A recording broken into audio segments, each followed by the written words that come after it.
नमस्कार दोस्तों, स्वागत है आप सभी का फिर से एक बार हमारे चैनल एस्ट्रो ओम पर। दोस्तों, आज के इस वीडियो में जो उपाय आपको बताने जा रहे हैं यह बहुत ही शक्तिशाली और प्रभावी है।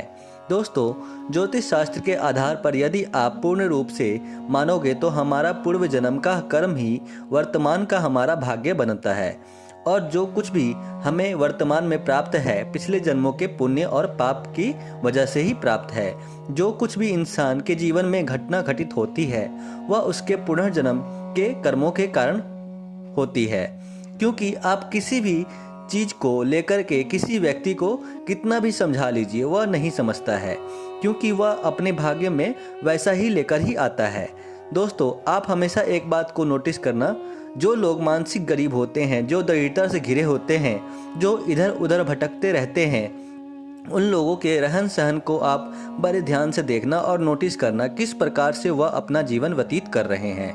दोस्तों, यकीन मानिए उन्हें खुद के बारे में मालूम नहीं होता है कि वह वास्तविक में मनुष्य हैं या फिर नहीं, यानी कि जानवर से भी बदतर होती है उनकी ज़िंदगी। और जितने भी आप गरीब देखेंगे, जितने भी आप ज़्यादा दरिद्रता से घिरे हुए व्यक्ति देखेंगे, लगभग सभी लोगों में एक ही प्रकार का लक्षण आपको देखने को मिल जाएगा।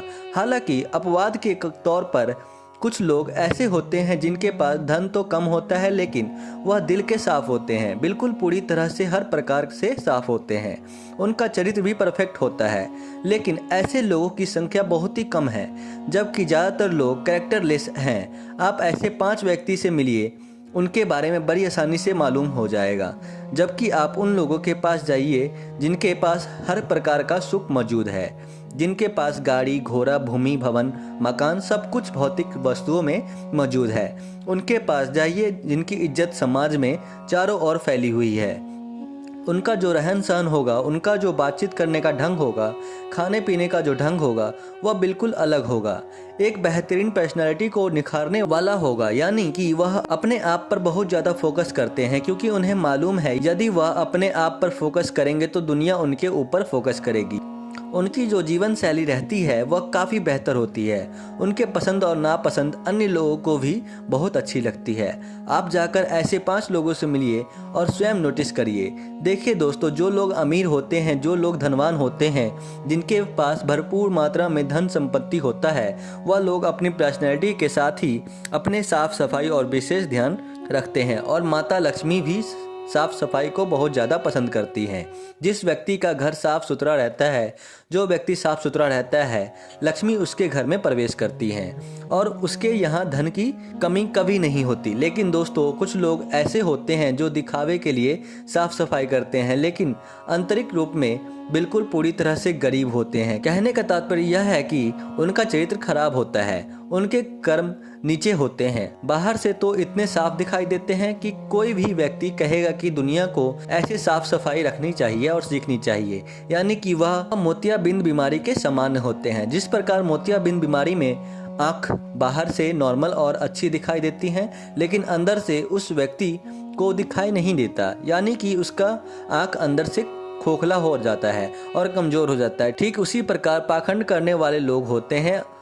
बाहर से तो स्वच्छ बनने का प्रयास करते हैं, लेकिन अंदर से बिल्कुल नीच क्रम करते हैं। दोस्तों, कहा जाता है अगर किसी के चरित्रहीन स्त्री हाथों से अगर आप खाना खाएंगे तो इससे आपका चरित्र भी धीरे धीरे करके खराब होने लगता है। आपके परिवार में धीरे धीरे दुख दरिद्रता का वास होने लगता है, क्योंकि जो चरित्रहीन स्त्री होती हैं वह स्वयं दरिद्र के समान होती हैं। तो वह अपने हाथ से जिन लोगों को खाना खिलाती हैं वह भी दरिद्र और भिखारी बन जाते हैं। इसलिए हमेशा सभी महिलाओं को अपने चरित्र को साफ सुथरा और अपने कर्म को बेहतर बनाने का प्रयास करना चाहिए, जिससे न सिर्फ उनका भला हो सके बल्कि उनके साथ जो लोग जुड़े हुए हैं उनका भी जो स्वभाव हो बढ़िया हो और उनके अनुसार ढल जाइए। लेकिन दोस्तों, कलयुग का समय चल रहा है। इस समय अपने आप को सच्चाई के रास्ते पर लेकर के चलना बहुत बड़ा कठिन कार्य माना जाता है, लेकिन जो शूरवीर होता है वही सच्चाई के रास्ते पर चलता है। और सत्य जो होता है दोस्तों, वह बहुत ही कठिन तप करने के पश्चात ही हमें स्वीकार करती है। अन्यथा जो गलत हैं, जो बेकार की चीजें हैं, उनके तो हम गुलाम हैं। हमें हर जगह देना चाहते रहते हैं। जैसे कि आप कहीं पर भी चले जाइए जहाँ पर फिल्म चलता होगा या फिर बेकार की चीज़ें चलती होगी, वहाँ पर लोगों की ज़्यादा मात्रा में पाई जाएगी। और जहाँ पर परमात्मा का सत्संग होता होगा, भगवान की भक्ति चलती होगी, वहाँ पर लोगों की संख्या कम मात्रा में होती है। और दोस्तों यह बात भी बड़े अच्छे से जानते हैं कि दूध को घर घर जा कर के बेचना पड़ता है, जबकि शराब को घर घर जाकर बेचना नहीं पड़ता।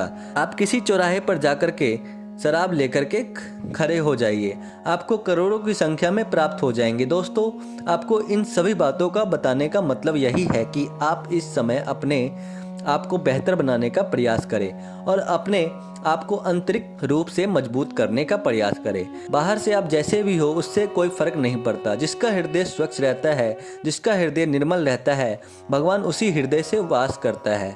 हमेशा घर की महिलाओं को, घर की औरतों को कुल देवता और कुल देवी की पूजा आराधना करनी चाहिए। सत्य वचन बोलना चाहिए, कभी भी किसी को धोखा नहीं देना चाहिए, झूठ नहीं बोलना चाहिए। दोस्तों घर की जो महिलाएं होती हैं, यदि खाना बनाते वक्त किसी मंत्र का उच्चारण करती हैं तो इससे घर में पॉजिटिविटी का संचार होने लगता है और घर में हमेशा बरकत होती है। यानी कि घर की सुख समृद्धि में देखा जाए तो पहला योगदान होता है वह महिलाओं का होता है। इसलिए पहले महिलाओं को ही पूर्ण रूप से परफेक्ट बनना पड़ेगा, तभी जाकर के आप अपने परिवार के लोगों के जीवन को बेहतर बना सकते हैं। तो दोस्तों आज के इस वीडियो में हम आप लोगों को हमारे शरीर के 2 ऐसे अंगों के बारे में बताने जा रहे हैं जिन्हें आपको हमेशा स्वच्छ रखना चाहिए। दोस्तों इन अंगों को स्वच्छ रखने से माता लक्ष्मी खुश होती हैं और हमेशा आपके घर में निवास करती हैं। इसलिए कभी भी शरीर के इन 2 अंगों को गंदा करने का प्रयास भूलकर भी ना करें।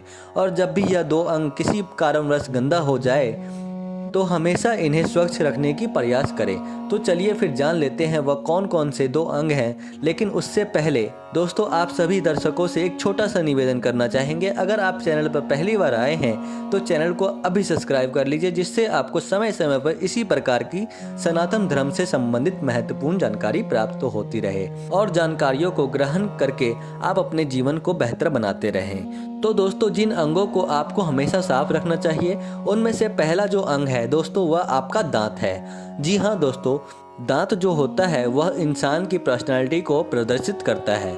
जब आप किसी से मिलते हैं तो सबसे पहले वह आपके दांत को गौर करता है। इसलिए हमेशा अपने दांतों को स्वच्छ और साफ रखने का प्रयास करें। जिस व्यक्ति का दांत स्वच्छ रहता है उसके मुख से गंदगी नहीं होती और उसे माता लक्ष्मी पसंद करती हैं। आपने एक बात नोटिस किया होगा दोस्तों, जो लोग गरीब होते हैं, दरिद्रता से घिरे हुए होते हैं, उनके दांत देखना गंदे होते हैं, उनके मुंह से बदबू आती रहती है और वह अपने दांतों की सफाई अच्छे तरीके से नहीं करते। तो यह गरीबी का एक बहुत बड़ा कारण माना जाता है। इसलिए हमेशा अपने दांत को स्वच्छ और साफ सुथरा रखने का प्रयास करें। और दोस्तों दूसरा जो अंग है वह हमारे पैर का तलवा होता है।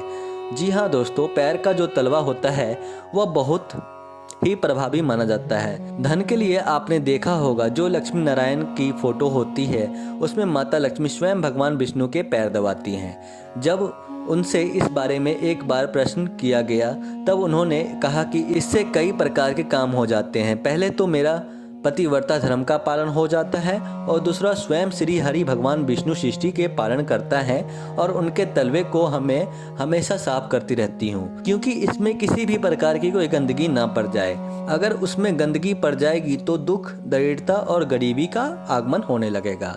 इसलिए मैं हमेशा पैरों को साफ करती रहती हूँ। तो दोस्तों अब आप समझ सकते हैं जब माता लक्ष्मी पैर के तलवे को साफ करती हैं भगवान विष्णु के, तो आप और हम तो मनुष्य हैं, तो हमारी क्या औकात है।